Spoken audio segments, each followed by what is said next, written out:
Good morning students. आज हम पढ़ेंगे बौद्ध धर्म के बारे में।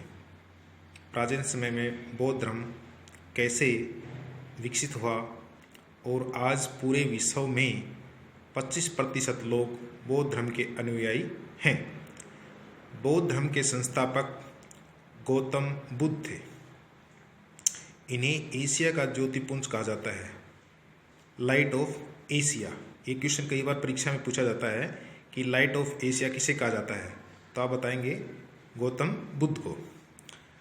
इनका जन्म 563 ईसा पूर्व कपिल वस्तु के लुम्बिनी नामक स्थान पर हुआ। इनके पिता का नाम सुद्धोधन, जो शाक्य गण के मुखिया थे। इनकी माता का नाम माया देवी था। इनकी माता की मृत्यु महात्मा बुद्ध के 7वें दिन, जब महात्मा बुद्ध 7 दिन के हुए तो इनकी माता की मृत्यु हो गई। अब इनकी देखभाल का जिम्मा इनकी सौतेली माता प्रजापति गौतमी ने किया। प्रजापति गौतमी ने इनकी बाद में देखभाल की। महात्मा बुद्ध के बचपन का नाम सिद्धार्थ था।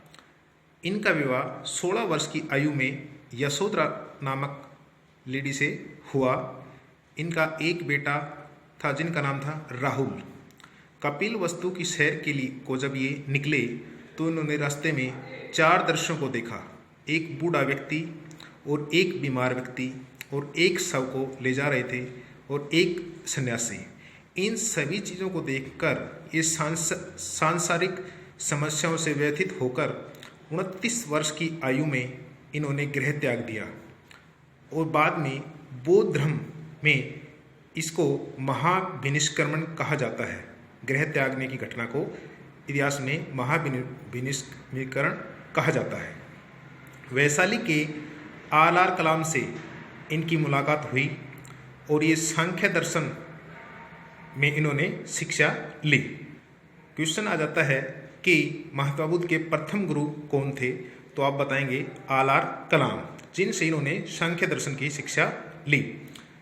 इनसे शिक्षा लेने के बाद भी इनके मन को शांति न मिली और ये बाद में राजगिरी पहुँचे, जहाँ पर राजगिरी में रुद्रकरामपुत्र नामक एक गुरु से इन्होंने शिक्षा प्राप्त की। उनसे शिक्षा प्राप्त करके इन्होंने बिना अन्न जल ग्रहण के 6 वर्ष की कठोर तपस्या के बाद 35 वर्ष की आयु में ज्ञान प्राप्ति हुई। वैशाख की पूर्णिमा की रात निरंजना नदी के किनारे पीपल के वृक्ष के नीचे इन्हें ज्ञान की प्राप्ति हुई। ज्ञान प्राप्ति के बाद सिद्धार्थ बुद्ध के नाम से जाने गए और वह स्थान जहाँ महात्मा बुद्ध को ज्ञान प्राप्त हुआ बोध गया कहलाया। महात्मा बुद्ध ने अपने प्रथम जो उपदेश दिया वो सारनाथ, जिसे बौद्ध ग्रंथों में धर्म चक्र प्रवर्तन कहा गया है। धर्म चक्र प्रवर्तन का संबंध प्रथम उपदेश से है और वो जगह है सारनाथ में। महात्मा बुद्ध के ने अपने उपदेश थे वो साधारण पाली भाषा में दिए हैं। ज़्यादातर उपदेश उन्होंने कौशाम्बी, वैशाली और कौशल नामक स्थानों पर दिए हैं। सबसे अधिक उपदेश उन्होंने जो वहाँ की राजधानी थी श्रावस्ती में दिए हैं। ये क्वेश्चन भी पूछा जाता है कि महात्मा बुद्ध ने प्रथम उपदेश कहाँ दिया, तो आप बताएंगे सारनाथ में, और सबसे अधिक उपदेश किस जगह दिए, तो बताएंगे आप श्रावस्ती में। महात्मा बुद्ध के अनेकों अनुयायी थे। इनमें बिंबिसार, प्रसेनजित, उदयन आदि शासक थे जिन्होंने बौद्ध धर्म को अपनाया। महात्मा बुद्ध की मृत्यु 483 ईसा पूर्व में कुशीनगर, जहाँ महापरिनिर्वाण के नाम से जाना जाता है। महात्मा बुद्ध के जो ग्रंथ हैं उनमें उसकी मृत्यु को महापरिनिर्वाण के नाम से जाना जाता है। महात्मा बुद्ध के जो अनुयायी थे वो 2 भागों में थे।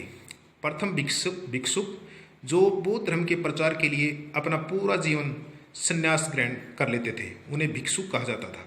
दूसरे होते थे उपासक, जो गृहस्थ जीवन बिताते हुए बौद्ध धर्म को अपनाया था, जिन्होंने उन्हें हम उपासक कहते हैं।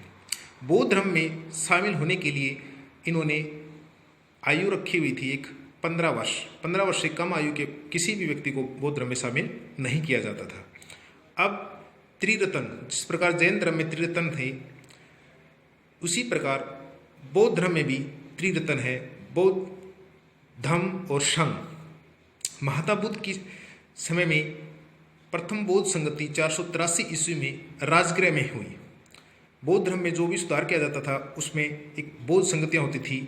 उस समय प्रथम बौद्ध संगति 483 ईसा पूर्व में राजगृह में हुई और दूसरी बौद्ध संगति 383 ईस्वी में वैशाली में हुई और तीसरी बौद्ध संगति 285 ईसा पूर्व में पाटलिपुत्र नामक स्थान पर हुई और अंतिम चतुर्थ बौद्ध संगति प्रथम शताब्दी यानी कि प्रथम शताब्दी में कुंडलवन यानी कि कनिष्क के शासनकाल में हुई।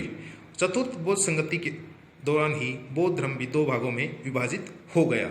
जिस प्रकार जैन धर्म में श्वेतांबर और दिगंबर कहलाए, इसी प्रकार बौद्ध धर्म के जो अनुयायी थे वो हीनयान और महायान कहलाए। ये था बौद्ध धर्म के बारे में। आशा करता हूँ कि आपको पूरा समझ में आया होगा। धन्यवाद।